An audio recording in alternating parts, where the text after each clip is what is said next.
Cultura Fronteriza presenta hechos y personajes de la historia fronteriza.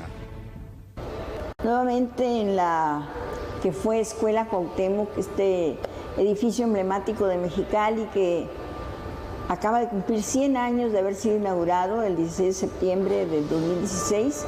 Se cumplieron 100 años de que este edificio fue inaugurado por el entonces gobernador y los presidentes municipales, Esteban Cantú y Francisco Borges.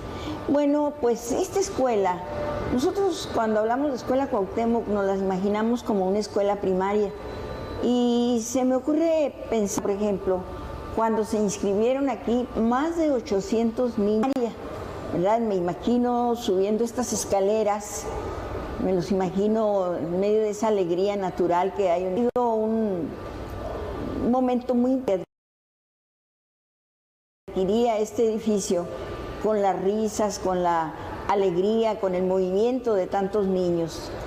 Pero bueno, la Escuela Cuauhtémoc no solamente albergó a una escuela primaria, también a partir de 1950 aquí funcionó la Escuela Normal Fronteriza.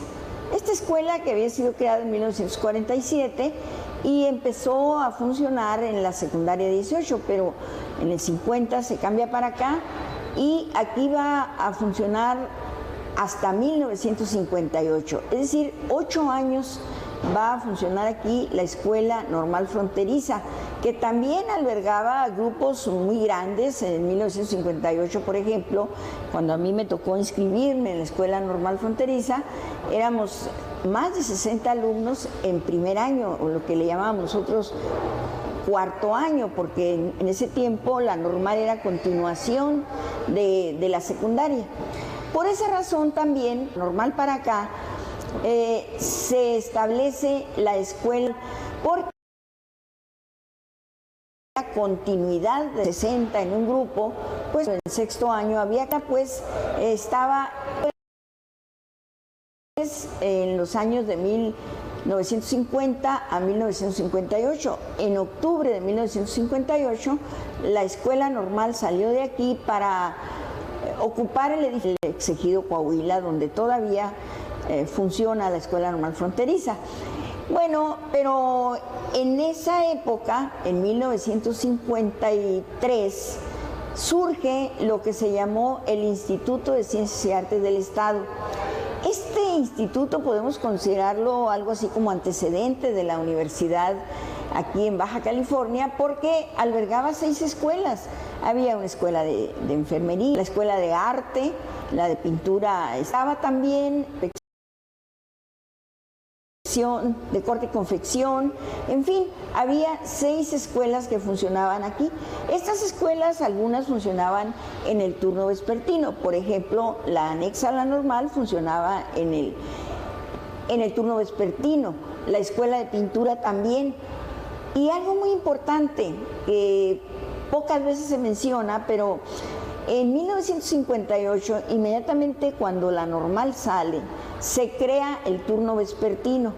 La Escuela Cuauhtémoc hasta 1958 únicamente había funcionado en el turno vespertino, con 12 grupos.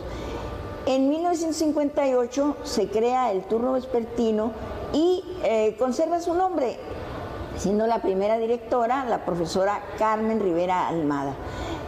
La profesora Carmen Rivera Almada condujo esta escuela Cuauhtémoc vespertina con una gran sapiencia, con un orden, todo estaba perfectamente. Los lunes sociales para entrar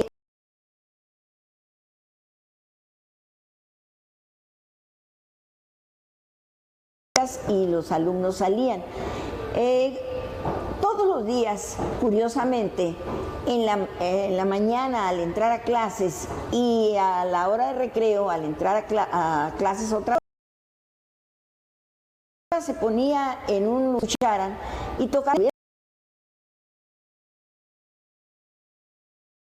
Haciendo en ese momento, los niños se quedaban parados sin mover.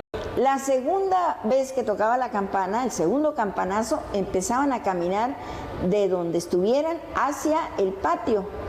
Ahí caminaban y cada niño lo formaban. Y la profesora, los niños marchar 2 veces al día, a las 8 de la mañana cuando entraba, al terminar el recreo. Era una organización total, limpiaban los pisos, se les ponía aceite, había la participación muy activa de los alumnos. Por ejemplo, cada grupo, los grupos superiores tenían su mesa directiva de quinto, de sexto, y eran escuchadas. Bueno, otra de las cosas que había también en esa época escolar, ¿verdad?, que los mismos alumnos de la escuela atendían.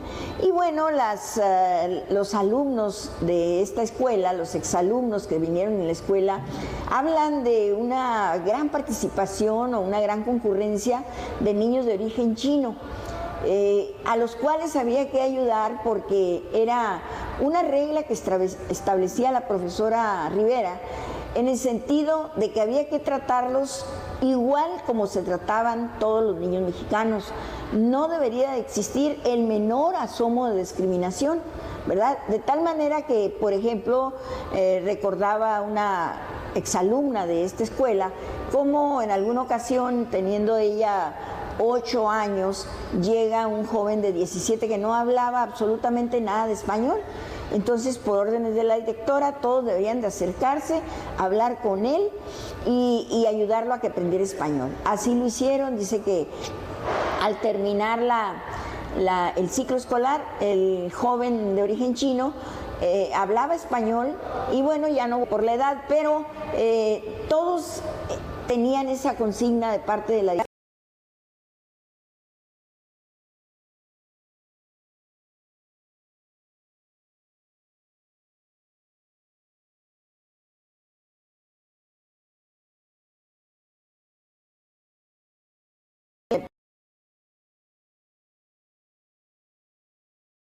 Por ejemplo, los niños de primero, segundo, tercero, que tenían hermanos en los grados superiores, a estos niños se les conducía a un salón a entretener a sus hermanos para que ya pudieran retirarse a su casa.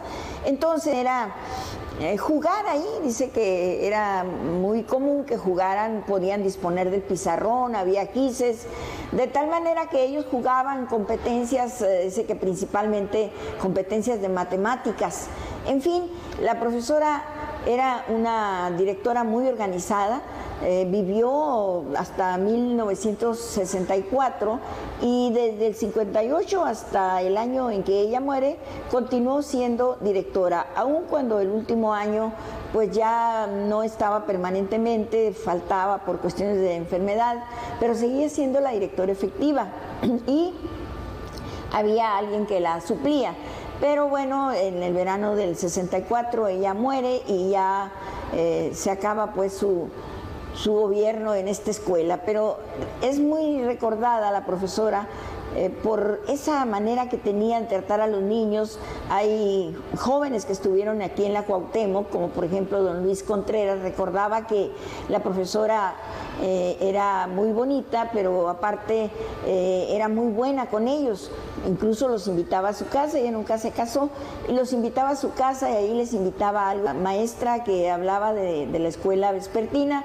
Decía que por ejemplo, el Día del Maestro, los recitas le llevaban algunos obsequios y ella a cambio les ofrecía algún refrigerio, y con los alumnos de la escuela Cuauhtémoc, y una gran maestra de la que pues recordarla, tantos grandes maestros que hubo en esta escuela, pero la profesora Carmen Rivera Almada es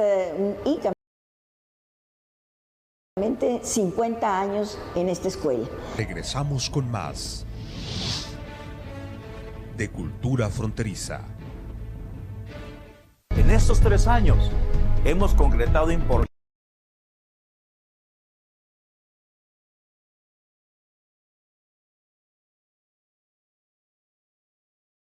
Vamos por buen camino.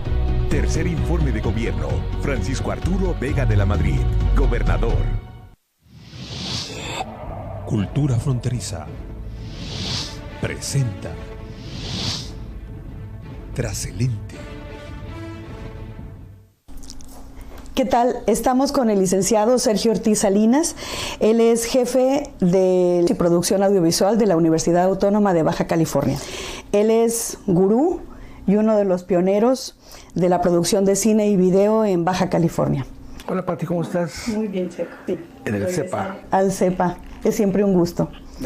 Oye, Checo, en todo este tiempo transcurrido has hecho un registro de una cantidad X muy grande de hechos, de proyectos, de actividades, todos gira alrededor de la producción de cine y video. ¿Cuándo inicias? ¿Cuándo se da el pizarrazo de este camino? Aquí en la universidad, hace 35 años comenzamos. Comenzamos justamente, el próximo año la universidad cumple 60 años de creada. Y los trabajos los iniciamos en la universidad. Una vez que concluyeron los trabajos, lo que se hizo fue me invitaron a crear un departamento que se llamó de producción.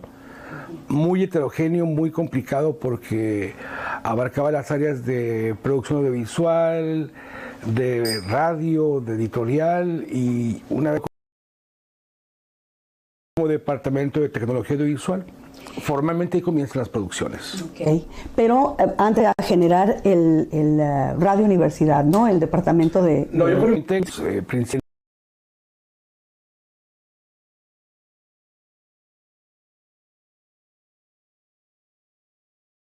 en todo el país, en todo el mundo realmente había declinado la producción en cine, que era lo que yo hacía antes, producía documentales en cine, sí, por los altísimos costos de producción y por el arribo de las máquinas portátiles de video.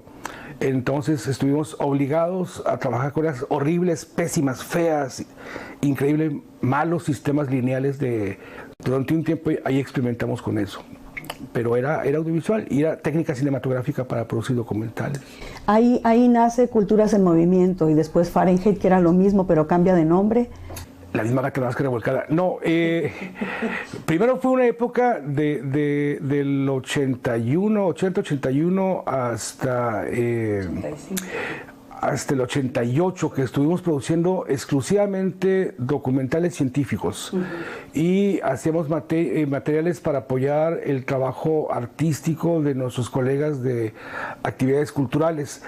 Cuando abre el programa de comunicación, la UABC, en lo que hoy es la Facultad de Ciencias Humanas, nos dimos cuenta de que la facultad había nacido sin laboratorio, sin equipo, sin todo lo demás.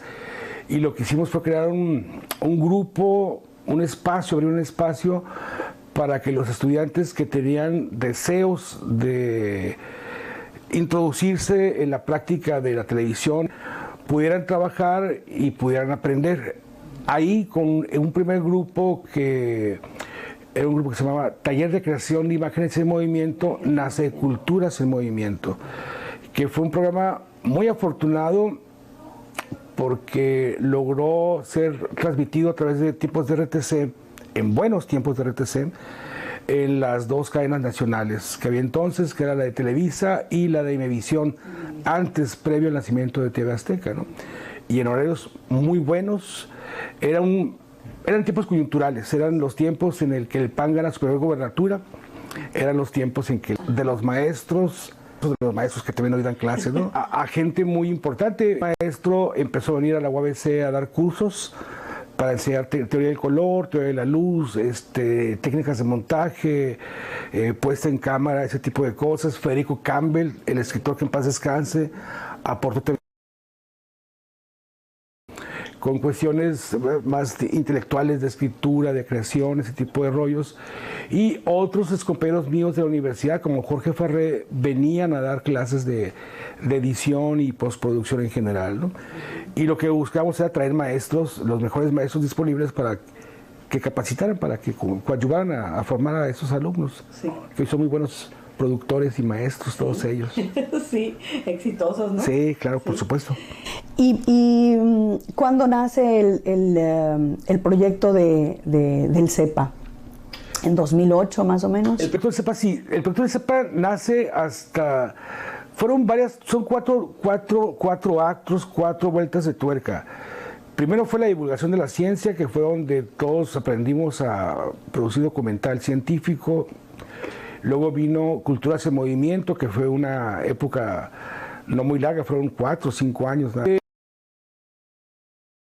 Vino la apertura de un espacio muy importante en el sistema de cable, que fue la imagen de conocimiento, en donde también recibíamos a todos los alumnos que venían de las carreras de comunicación a formarse de UABC y de otras universidades, tanto de Mexicali como de Tijuana. Tijuana, sí, me recuerdo. Y posteriormente, cuando finaliza ese ciclo con la empresa de cable, es que decidimos crear el programa educativo de medios audiovisuales.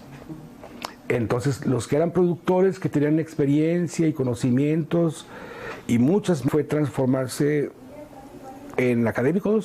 Ya estaba la fase, el proyecto. Pero cuando se da la reforma universitaria aquí en la UABC, con el doctor Mungaray, y muchas importantes que, a juicio de quienes me lo dicen, el doctor Mungaray, que tiene las cosas académicas, me decía, hace falta un programa académico de artes audiovisuales.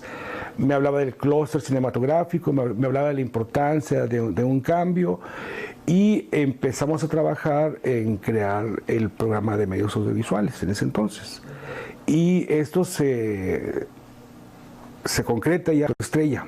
A él le toca ya operar todo con su equipo de trabajo, el nacimiento del programa.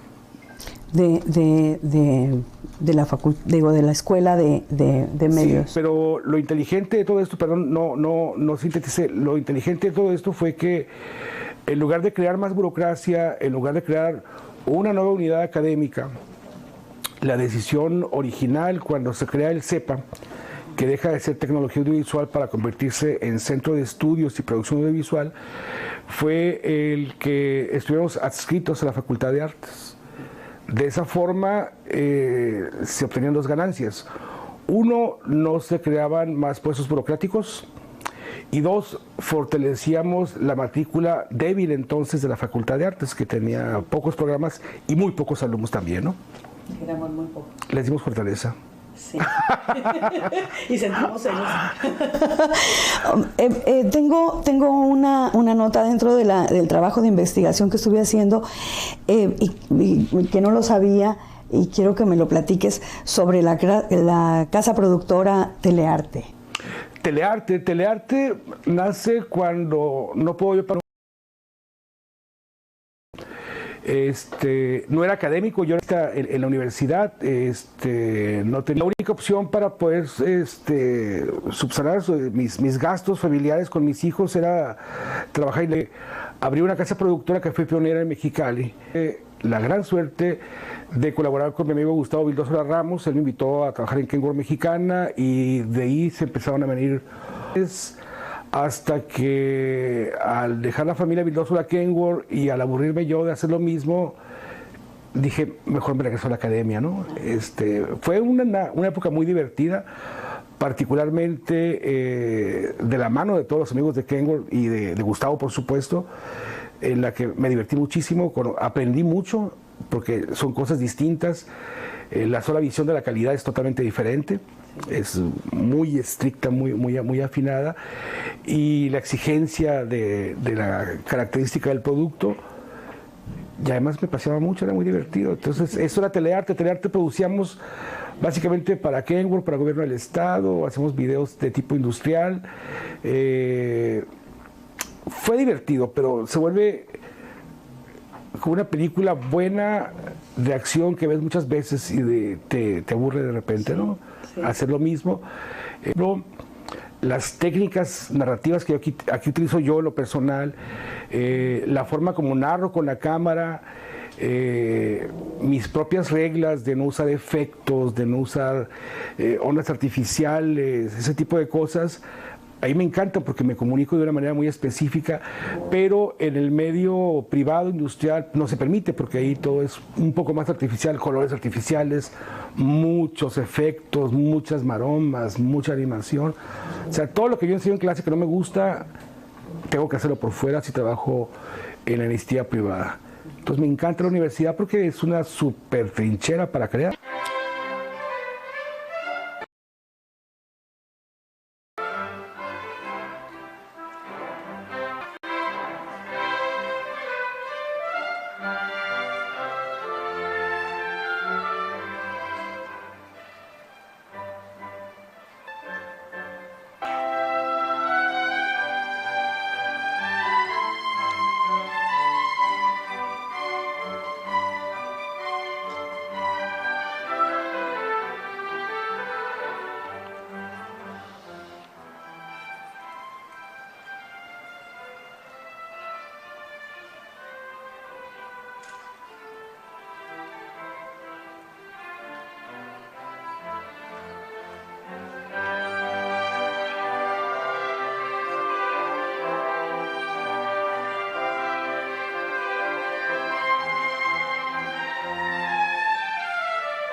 Gracias por la atención prestada a Cultura Fronteriza. Mi nombre es Cosme Collion y me da mucho gusto que semana a semana nos acompañe. Me da gusto recibir su comunicación a través del